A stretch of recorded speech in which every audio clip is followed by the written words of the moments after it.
സ്വാമിയേ ശരണമയ്യപ്പ. ശബരിമലയെ സംബന്ധിച്ചിടത്തോളം അല്ലെങ്കിൽ എല്ലാവർക്കും കേൾക്കാനേറെ താല്പര്യമുള്ള ചില വിഷയങ്ങളാണ്.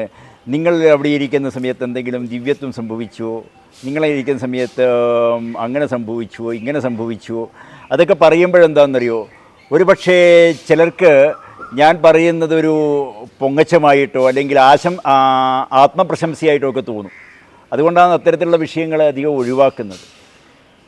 ഈ ശബരിമലയിൽ ചൈതന്യമുണ്ട് എന്ന് മേൽശാന്തിമാരായിട്ടുള്ള ഞങ്ങൾ പറഞ്ഞറിയിച്ചിട്ട് വരേണ്ട ആവശ്യമൊന്നുമില്ല. അത്രയധികം ദിവ്യത്വം അവിടെ ഉണ്ട്.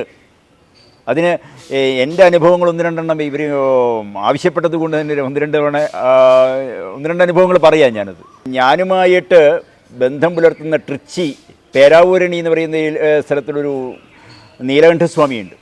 അദ്ദേഹത്തിൻ്റെ അനുഭവം പറയുമ്പോൾ എങ്ങനെയാണ് അദ്ദേഹം ശബരിമലയിലെത്തിയതും അദ്ദേഹത്തിന് എന്നിൽ ഒരു വിശ്വാസം വരുന്നതും ഒക്കെ അദ്ദേഹത്തിൻ്റെ അനുഭവം പറഞ്ഞു. അദ്ദേഹത്തിൻ്റെ മകൻ അമേരിക്കയിൽ പഠിക്കുക, അമേരിക്കയിൽ ഡോക്ടറായിട്ട് ഇത് കോഴ്സ് പൂർത്തിയാക്കി വരികയാണ്. അപ്പം അദ്ദേഹത്തിന് മൂത്ത മകനാണ്. മകൻ 3 വയസ്സുള്ള സമയത്ത് ശരീരത്തിന് മുഴുവൻ ഒരു നാണയത്തിൻ്റെ വലുപ്പത്തിൽ ഇങ്ങനെ പൊന്തി വരും, ശരീരം മുഴുവനും.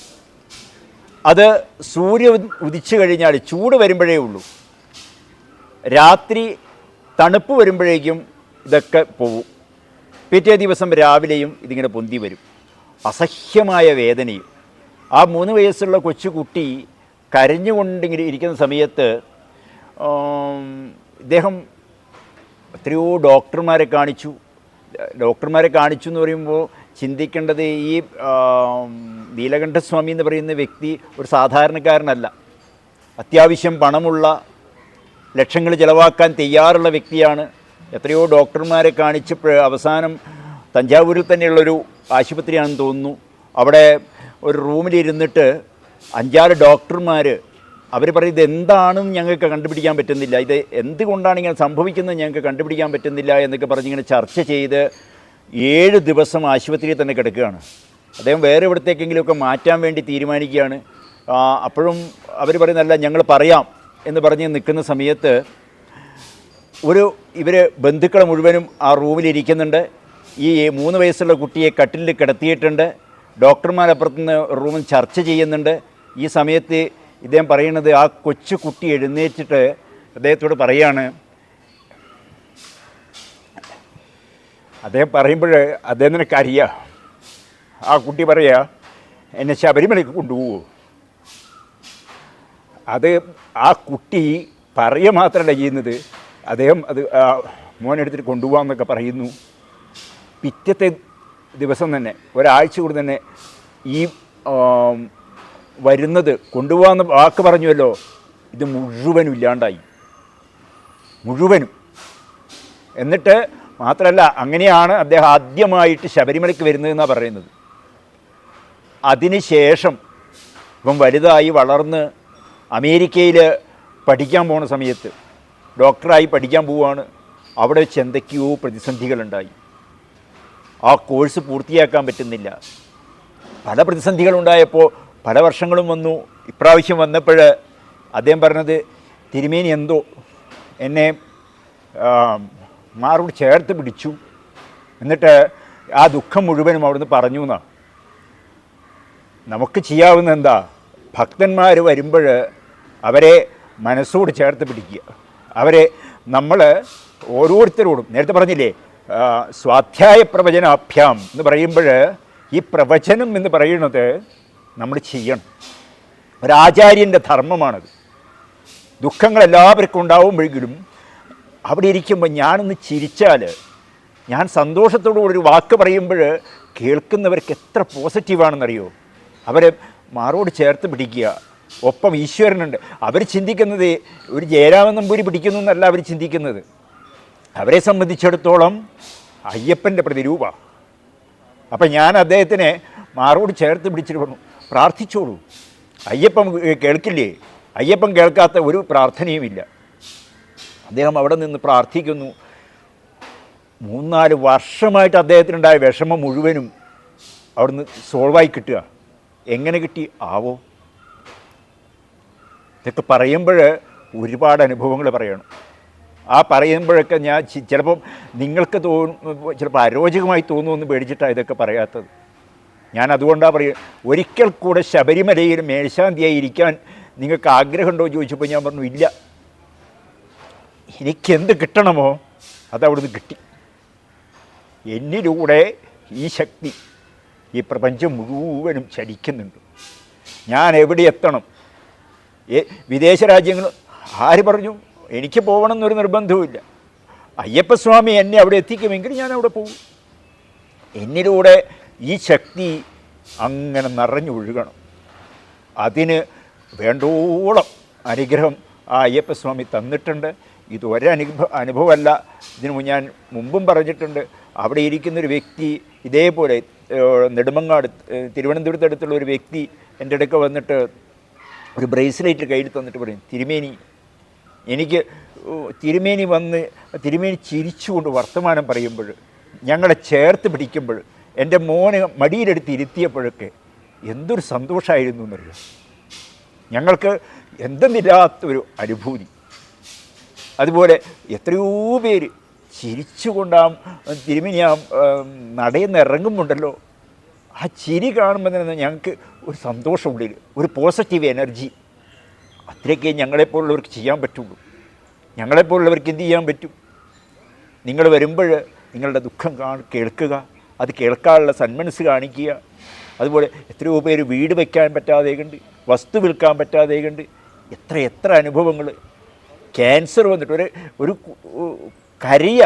ഞാൻ എന്തിനാ കരയാണ്? അപ്പോൾ സ്വന്തം അനിയന് ക്യാൻസറാണെന്ന് പറയല്ല, ആ ക്യാൻസർ ചികിത്സിക്കാൻ വേണ്ടിയിട്ട് പോവാൻ വേണ്ടി തീരുമാനിക്കുന്ന സമയത്ത് ഞാൻ മൂടുവസം കൊടുത്തിട്ട് പറഞ്ഞു, സാർ ഇത് കഴിച്ചോളൂ, കഴിച്ചിട്ട് നിങ്ങൾ ഒരു 41 ദിവസം കഴിച്ചിട്ട് നിങ്ങളത് കഴിഞ്ഞിട്ട് ഒന്നും കൂടി ടെസ്റ്റ് കൊടുക്കൂ. വീണ്ടും 3 മാസത്തിന് ശേഷം ആ മനുഷ്യൻ എന്നെ വിളിച്ചിട്ട്, കൊല്ലത്തുള്ള വ്യക്തിയാണ്, എന്നെ വിളിച്ചിട്ട് പറയുകയാണ്, തിരുമേനി അത് കൊടുത്തതിന് ശേഷം ഇതൊക്കെ കഴിച്ച് ഞങ്ങൾ ടെസ്റ്റിന് അയച്ചു, ഒരു തരത്തിലുള്ള ക്യാൻസറും ഇല്ല. ഇതൊക്കെ നിങ്ങൾ ചിന്തിക്കുമ്പോൾ ചിലപ്പോൾ ഈ മറ്റു ഇവരൊക്കെ പറയും, സെമിറ്റിക് മതങ്ങളൊക്കെ പറയുന്നവർ ഇല്ലാത്ത ഉണ്ടാക്കി അനുഭവങ്ങളാണ് ഇതൊക്കെ. ഇത്തരത്തിൽ എത്രയോ അനുഭവങ്ങൾ ആ ശബരിമലയിൽ ഇരിക്കുന്ന സമയത്ത് ഉണ്ടായിട്ടുണ്ട്. അതുകൊണ്ട് തന്നെ എനിക്ക് ലോകം മുഴുവനും അതിലൊക്കെ ഞാൻ ഇതിനു മുമ്പ് ഞാൻ കേട്ടിട്ടുള്ള, കാരണം എൻ്റെ മരുമകൻ ചെറുപ്പത്തിലെ തലയിൽ മുടിയില്ലാത്ത വ്യക്തിയെ 10ാം ക്ലാസ് വരെ ഒക്കെ വിഗ് വെച്ചിട്ടാണ് അവൻ നടന്നത്. ആ വിഗ് വെച്ച് നടന്ന വ്യക്തിക്ക് ഒരിക്കൽ പ്രശ്നം വെച്ചിട്ട് ഒരു ജ്യോത്സ്യം പറഞ്ഞു അത്രേ, നിങ്ങളുടെ ശബരിമലയിൽ പോയാൽ മുടിയുണ്ടാവും. അവൻ ശബരിമലയിൽ പോയി, പിറ്റേ ദിവസം അവന് മുടി വന്നു. പിറ്റേ വർഷം ചികിത്സിച്ചിട്ടോ എങ്ങനെയോ ആയിക്കോട്ടെ, ലോകം മുഴുവനും ഈശ്വരനില്ല എന്ന് പറഞ്ഞാലും ശബരിമല ശാസ്താവില്ല എന്ന് പറഞ്ഞാലും അവൻ വിശ്വസിക്കുമോ? അവൻ വിശ്വസിക്കില്ല. കാരണം എന്താ? അവൻ്റെ അനുഭവം അതാണ്. എന്ന് കരുതിയിട്ട് നാളെ മുതൽ നിങ്ങൾ മുട്ടത്തലയുള്ളവർ മുഴുവൻ പോയാൽ ഉണ്ടാവുന്നല്ല ഞാൻ പറയുന്നത്. ഈശ്വരൻ അങ്ങനെ ചില അത്ഭുതങ്ങൾ കാണിക്കുന്നില്ലെങ്കിൽ കേരളത്തിലെ അമ്പലങ്ങൾ മുഴുവൻ ഇതിനു മുമ്പേ ഹിന്ദുക്കൾ തന്നെ ഉടച്ചു കളയുമായിരുന്നു. ശബരിമല മാത്രമല്ല, എത്രയോ അനുഭവങ്ങൾ. ഇതിൽ പോകുന്നതിന്, ശബരിമല എത്തുന്നതിന് മുമ്പ് എൻ്റെ അമ്പലത്തിൽ തന്നെ ഇതേപോലെ ഒരു നിരീശ്വരവാദം കൊണ്ട് നടക്കുന്നൊരു സ്ത്രീ, അവരുടെ മകൾ ഒരു തിങ്കളാഴ്ച വന്നിട്ട് എൻ്റെ അടുക്ക് വന്ന് പറയുകയാണ്, അവരുടെ മകൾ വെള്ളിയാഴ്ച, വെറും 5 ദിവസമേ ഉള്ളൂ, ആ വെള്ളിയാഴ്ച ഒരു മുസ്ലിമിൻ്റെ കൂടെ ഇറങ്ങിപ്പോവും. ഞങ്ങൾ അന്വേഷിച്ചു, ആ മുസ്ലിം പയ്യൻ തീവ്രവാദ ബന്ധത്തിൽപ്പെട്ടതാണ്. എല്ലാം മകളെ പറഞ്ഞു നോക്കി, എന്ത് ചെയ്തിട്ടും മകൾ പോവാൻ തയ്യാറില്ല, അവൻ്റെ കൂടെ ഇറങ്ങിപ്പോവുമെന്ന് ഉറപ്പിച്ചിട്ടിരിക്കുകയാണ്.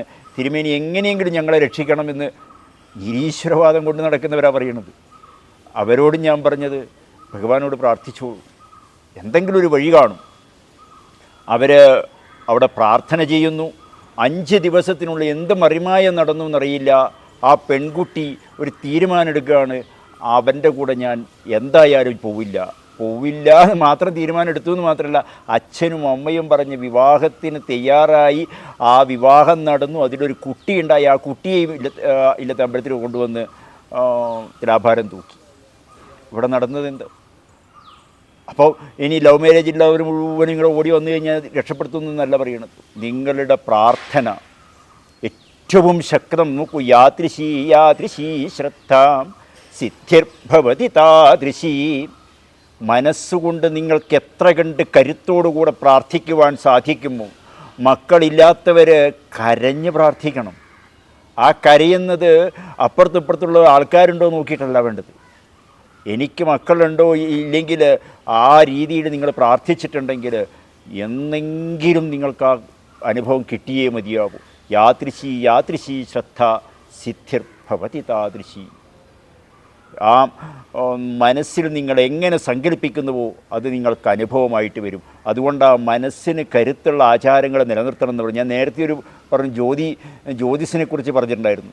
ആ ജ്യോതിസിനെക്കുറിച്ച് പറയുമ്പോഴും മനസ്സിന് ബലമില്ലാത്തവർക്ക് മനസ്സിന് ബലമുണ്ടാക്കുന്ന ആചാരങ്ങൾ സമൂഹത്തിന് ദോഷമല്ലെങ്കിൽ അത് ആചരിക്കണം, അത് ചെയ്യണം. സമൂഹത്തിനോ വ്യക്തിക്കോ ദോഷമുണ്ടെങ്കിൽ അത് ആചരിക്കരുത്, അത് ചെയ്യരുത്. അതാണ് സനാതനധർമ്മം പറയുന്നത്. അതുകൊണ്ടാണ് ഈശ്വരനെ ദേവിയെ സ്തുതിക്കുമ്പം ദുരാചാരശമന്യേ നമാ, അനാചാരങ്ങളെ ഇല്ലാതെ കണ്ടാക്കുന്നവൾ കൂടിയാണ്. അതുകൊണ്ട് എത്രയോ അനുഭവങ്ങൾ ഇതുപോലെ ഇനിയും പങ്കുവയ്ക്കാനുണ്ട്. എന്തായാലും ആ ദിവ്യമായ ഒരു തേജസ് ഈ പ്രപഞ്ചം മുഴുവനും എന്നെയും നിങ്ങളെയും നിയന്ത്രിച്ചുകൊണ്ട് നോക്കൂ. വീണ്ടും നിങ്ങൾ തെറ്റിദ്ധരിക്കരുത്. സനാതനധർമ്മം പറയുന്നത് എന്നെയും നിങ്ങളെയും നിയന്ത്രിച്ചുകൊണ്ട് എന്ന് പറയുമ്പോൾ ഈശ്വരൻ്റെ സങ്കല്പം വളരെ വ്യക്തമായി വേദം പറയുന്നുണ്ട്. യച്ചക്ഷുഷാ ന പശ്യതി യേന ചക്ഷൂംഷി പശ്യതി തതേവ ബ്രഹ്മത്വം വിദ്ധി തതുപാസ്മഹേ. കുഞ്ഞേ, ഈശ്വരൻ എന്താണ് എന്ന് ചോദിക്കുമ്പോൾ ഗുരു പറയാണ്, കുഞ്ഞേ നീ കാണുന്നതിന് ഈശ്വരൻ എന്ന് വിശ്വസിക്കാണ്ടിരിക്കൂ. ഈശ്വരൻ കാണുന്നതല്ല, എനിക്കും നിങ്ങൾക്കും കാണുവാനുള്ള കഴിവ് നമ്മളുടെ കണ്ണിന് തരുന്ന ദിവ്യമായ ഒരു തേജസ് എൻ്റെയും നിങ്ങളുടെയും ഉള്ളിലുണ്ട്. അത് ജീവനാണ്. ആ ജീവൻ്റെ നിയന്ത്രണത്തിന് വിധേയമായിട്ടാണ് ഞാനും നിങ്ങളും കോടാനുകൂടി ജീവജാലങ്ങളും ജീവിക്കുന്നത്. ആ ജീവനില്ലെങ്കിൽ ശരീരത്തിൻ്റെ ഒരു പാർട്സും ഇവിടെ പ്രവർത്തിക്കില്ല. അതുകൊണ്ടാണ് ജീവൻ ആണ് ഈശ്വരൻ എന്ന് പറയുന്നത്. ജീവോ ബ്രഹ്മൈവ നാപര, ജീവനാണ് ഈശ്വരൻ എന്നതുകൊണ്ടാണ് ശബരിമലയിൽ തത്വമസി എന്ന ബോർഡ് എഴുതി വച്ചിട്ടുള്ളത്. അവിടെ ആ ഈശ്വരനെ കാണാൻ വേണ്ടിയിട്ട് ആരവിടെ ചെല്ലുന്നുവോ അവരോട് അയ്യപ്പസ്വാമി പറയാതെ പറയുകയാണ്, തത് ത്വമസി, ഏത് ദിവ്യ തേജസ്സിനെ കാണുവാനാണോ കുഞ്ഞെ നീ വന്നത്, അത് നീ തന്നെയാകുന്നു എന്ന്. ഏതായാലും എല്ലാവർക്കും കലിയുഗവരദനായിട്ടുള്ള അയ്യപ്പസ്വാമിയുടെ അനുഗ്രഹാശിസ്സുകൾ ഉണ്ടാകുമാറാകട്ടെ എന്ന് പ്രാർത്ഥിക്കുന്നു. സ്വാമിയേ ശരണമയ്യപ്പ.